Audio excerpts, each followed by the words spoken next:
reddition des comptes, le travail se poursuit méthodiquement dans le respect des règles de droit.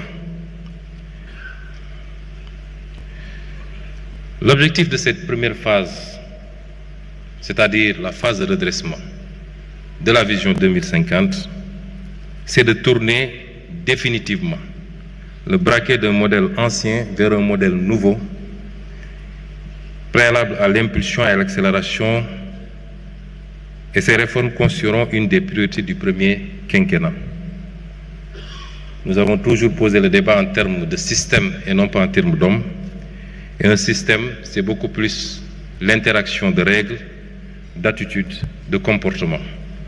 Et les réformes que nous allons entamer dans cette phase de redressement nous permettront de tourner la page de ce système que nous avons souvent décrié pour en ouvrir une autre. Pourquoi maintenant un plan de redressement économique et social? Cela est lié à l'héritage qui nous a été légué. Nous savions tous que l'héritage n'allait pas être des plus légers.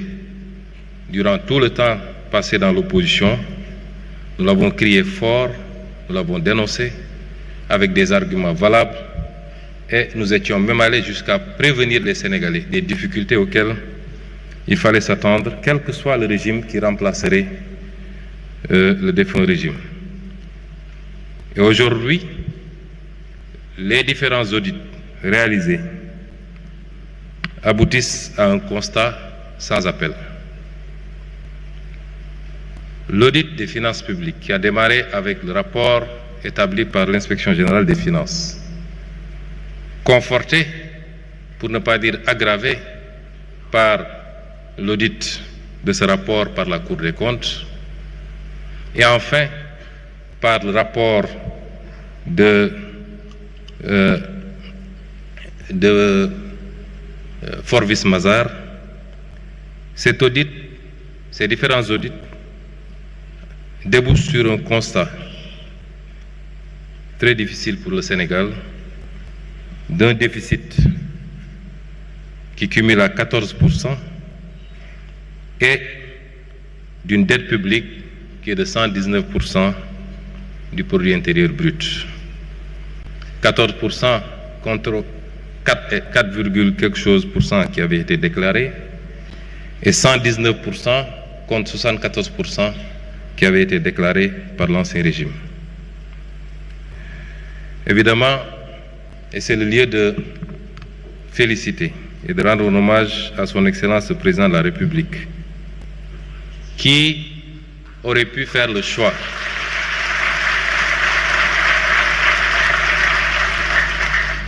de la dissimulation. Je me rappelle des rencontres tenues autour de lui au palais avec les différents ministres concernés, le ministre des Finances, le ministre du Budget, le ministre des Finances et du Budget, le ministre de l'Économie et le désormais ministre d'État chargé de l'agenda et un certain nombre de ses conseillers, des réunions qui nous avaient permis d'apprécier la gravité de la situation, mais surtout des conséquences de l'exercice de vérité, si on choisissait de dire la vérité.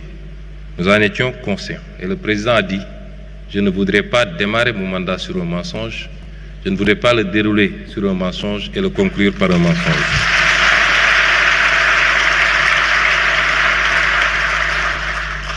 Et cet exercice de vérité a pour conséquence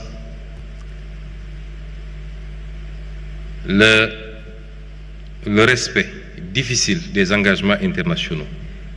Mais le Sénégal a tenu et jusqu'à présent, nous avons respecté notre signature, nous avons respecté nos engagements internationaux, sans pour autant que ça n'empêche le pays de continuer à faire face aux défis cruciaux à l'intérieur. C'est le lieu ici également de féliciter et de rendre hommage au ministre des Finances et du Budget, à toutes ses équipes,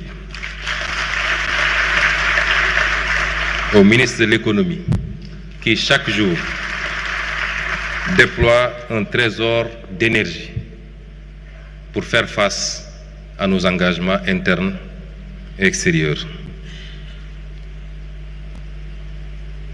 L'autre conséquence, c'est des conditions de plus en plus difficiles de financement extérieur, sur le financement extérieur. Évidemment, notre signature s'est dégradée. Vous avez vu tous les conséquences en termes de notation du Sénégal. C'était une des conséquences auxquelles nous nous attendions quand le président a décidé de se livrer à cet exercice de vérité. Le défi du retour à l'orthodoxie budgétaire, notamment l'objectif de revenir à 3% de déficit dans moins de 2 ans, c'est-à-dire en 2027. Un pas important a été réalisé dès cette année, puisqu'aujourd'hui, on est à moins 8% de déficit dans la loi de finances rectificative du moins. Et donc, la moitié du chemin a été parcouru déjà. Et de revenir également à un niveau d'endettement raisonnable et respectueux des